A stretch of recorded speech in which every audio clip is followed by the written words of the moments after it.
The G7 takes sharp aim at both Russia and China at their latest summit. How is India navigating the diplomatic tightrope between the two worlds? Hello and welcome to Worldview at the Hindu with me, Suhasini Haidar. This is episode 68, and we're going to take you through the outcomes of the summit of G7 leaders. Remember, this is what is called the group of the world's most industrialized economies. It was held in Germany this week, an annual summit where, along with India and Indonesia and a few other countries, of course, India attended as a special invitee. Last week, we told you about the BRICS summit of emerging economies. That was once seen, in fact, even as a complementary group, and now much more as a potentially competitive group, or certainly an antagonistic group to the G7. What both groups have in common is originally they both set out with the agenda driven by the economy, geoeconomics over geopolitics. Very quickly, let's tell you a bit about the G7 itself. The grouping began as the group of six, actually, in 1975 with a meeting of leaders of US, UK, West Germany in those days, Italy, France, and Japan.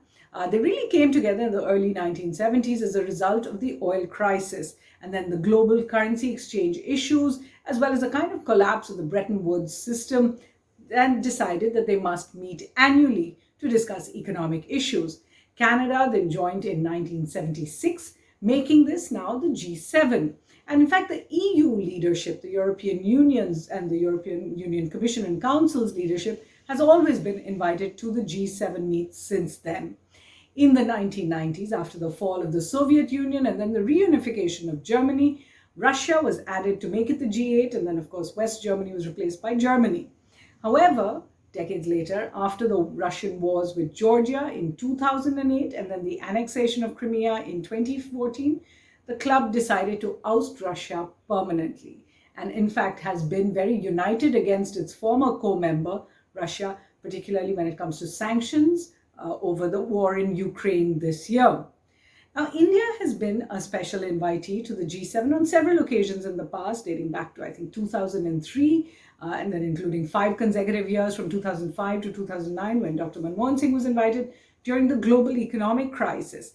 This year, Prime Minister Modi attended for the third time. He spoke about climate change, energy transitions, and food security in particular. Now, as the G7 comes together every year, the criticisms have been growing, and you may have seen many protesters at various G7 venues around the world. Now, what are those criticisms? The first, that it is essentially a first world elite club. It hasn't grown, it hasn't revised its membership, and given that not all of its members are even amongst the world's top economies anymore, most point at Italy, for example, it remains to be seen why the G7 hasn't reviewed this membership. The second, really, that the G7 countries represent more than 50% of global GDP, but just 10% of the world's population. And that just illustrates how much power is concentrated in the hands of just a few, and that great global inequality that is spoken of. The third, that by cutting out Russia and China and really pointing themselves at Russia and China, the G7 are ensuring a greater polarization of the world into these two blocs, even as we see ties between Russia and China get stronger and stronger. The fourth big criticism is the fact that the G7 countries are also military partners. Remember, aside from Japan, all of them are members of NATO, and of course, US and Japan have a military partnership. This means that the economic agenda of the grouping that it has often spoken about actually takes a backseat. In the current scenario, for example, the Russia-Ukraine war and the tussle with China are much more important than just purely an economic agenda. And as a result, many of the outcomes of the G7 that was held at Germany's Alpine resort, it's called the Schloss Emo Resort, where US President Biden, Canadian President Trudeau, French President Macron, Italian Prime Minister Draghi, UK Prime Minister Johnson, Japanese Prime Minister Kishida met over 2 days. They had a very pointed messaging for both Russia and China, and President Putin and President Xi. So let's just take a look at quickly what are the outcomes of this G summit. One was a separate statement of a commitment on Ukraine. The G7 countries actually underlined very strong language there, their condemnation for what they called Russia's illegal and unjustifiable war of aggression against Ukraine. They said they will support Ukraine for as long as it takes with financial, humanitarian, military, and diplomatic support. Their combined monetary support this year for the G7 countries totals nearly 3 billion in humanitarian aid and nearly 30 billion in budgetary aid. Apart from this statement, there was a separate annex on sanctions against Russia, which the G7 have met in the past few months about as well. They said they had a commitment to impose costs on Russia. And what are those costs that they look at? One is a coordination on sanctions, of course, financial sanctions, especially on oil, where they are trying to squeeze Russia's exports, really, which is a great revenue earner, especially the prohibition of transport of oil through sea routes. The second area is the contracting of Russia's central bank's foreign reserves by really making it very difficult for Russia to trade in the rubles with their countries. The third, reducing Russia's military's access to funds and to military components. And fourth, pursuing Russian oligarchs. Now, these are all actions we have been speaking about here on Worldview in the past few months. Apart from these, there was a statement on global food security, for example, where G7 parties said they are on target to raise $100 billion, lift 500 million from malnutrition by 2030. This was a commitment they gave in 2015. And here too, they had a reference to Russia, saying they are stopping Ukrainian wheat and other grains from being exported. And the G7 said they will separately allocate $4.5 billion to help Ukraine produce and export its grain. The fourth big statement coming out of the G7 was a partnership for global infrastructure and investment, PGII, with a plan to mobilize $600 billion over the next 5 years to what they call narrow the global investment gap. This was a clear message to China, the Belt and Road initiatives, and the concerns over unsustainable debt creations in BRI countries.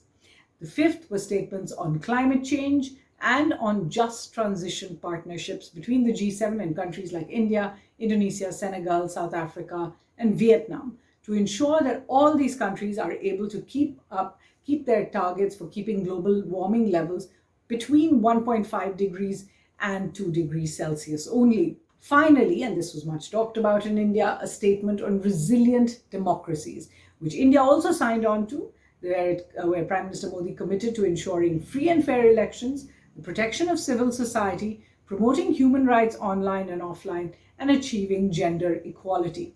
Now, the purpose of this statement was to distinguish the G7 and its special invitees as democracies, apart from authoritarian countries like Russia and China. Obviously, once again, that message being reinforced. In fact, straight from the G7 summit, the leaders of the G7 actually went to Madrid for a NATO summit. And remember, with the exception of Japan, all G7 members are also NATO members, as I said.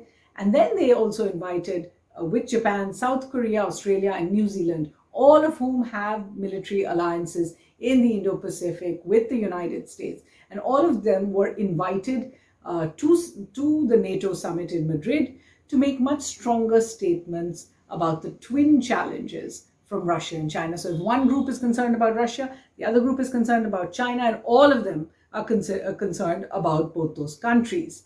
So let's just boil down what all of this means for India and what are the messages really to watch out for globally, because what we are seeing looks like a turning point. And the first message really is that India's tightrope walk between the West on one side, and I include Japan there, and Russia, China on the other, has just become much more difficult. The G7 statement indicates a real point of no return between the two blocs. Even if the much needed Russian Ukraine ceasefire takes place, in other words, if the war actually stops, you will still see a huge break between the two sides. Second, what we will expect to see is more scrutiny of India's economic links with Russia. There have been concerns, but they might be much more vocal now, including India's import of Russian oil, now hitting about 25% of India's imports. Many say since the war, India has increased its oil intake 50 times. It's also bought more coal and cement from Russia at cheaper prices, as well as payment mechanisms that India is building or exploring to subvert these Western sanctions. The third message is that the US-China rivalry is likely to step up in the Indo-Pacific with the new economic initiatives plan. Remember, one of the big criticisms of the US has been that it doesn't put its money where its mouth is when it comes to the Indo-Pacific. So now what we have seen is, instead of some of the previous statements made which didn't lead anywhere, like the Build Back Better World Initiative or the Blue Dot Network Initiative. We have seen the US talk, and we spoke about this in Tokyo. The US spoke about the Indo-Pacific Economic Forum. Let's see where that goes. And now there is something more concrete called the PGII, which is that Partnership for Infrastructure and Investment to the tune of $600 billion, aimed really at countering China's Belt and Road Initiative. Let's just see how long that takes. The second important part of this is that significantly India joined the IPEF. But actually, when asked in Germany, Foreign Secretary Vinay Quatra made a point of saying India has not signed on to this new initiative, the PGII plan, just yet. So that's a space to be watched closely. And the fourth message is that Prime Minister Modi's commitment at the G7 Resilient Democracy Statement will really keep the Modi government accountable. And all these, what we're going to see in the next few months, upcoming religious freedom summits in the UK, democracy summits in the US at the end of the year. Also ahead this year, remember, after September, it will be India's turn to undergo a universal periodic review, a UPR, at the Human Rights Council. And recent arrests of activists and journalists, as well as the growing communal violence in the country, is bound to come under the scanner. And this G7 statement will be used sort of as an example for India. The fifth message, that India's partnerships with countries like Indonesia, Brazil, South Africa, the ASEAN countries, Southeast Asian countries, that are still seeking to balance their ties between the two blocs is going to get stronger. Just as we saw Indonesian President Jokowi, who is actually hosting the G20 summit this year, he went to the G7 summit and then traveled to both Kiev and Moscow and has invited both President Zelensky and President Putin to the summit in November in Indonesia. We expect to see India as host of the next year's G22, seeking opportunities to mediate between them and to continue to walk this balance. Already, India's role as the balancing power in the room seems to be quite evident. At the BRICS summit last week, for example, India ensured that anti-Western language that we had heard from Mr. Putin as well as from Xi Jinping, that didn't enter any of the text documents. While at the G7 outreach, India seemed to ensure that statements that condemned Russia and China were not part of the documents that India signed. The only question really is, how long can India stay on its tightrope before one or the other bloc says it must pick a side? Certainly something worth watching.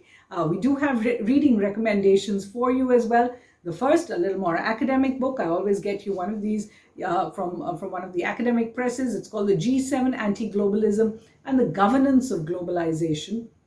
This is a book of essays edited by Chiara Oldani and Jan Wouters.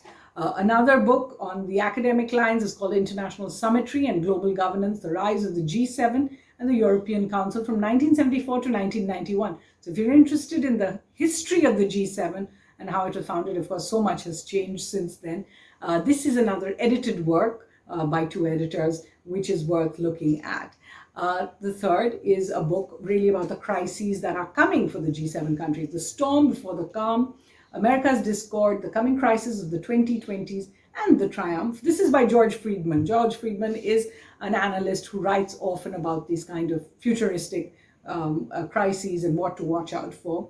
There's another book with a more pessimistic line, if you like, called The End of the World is Just the Beginning.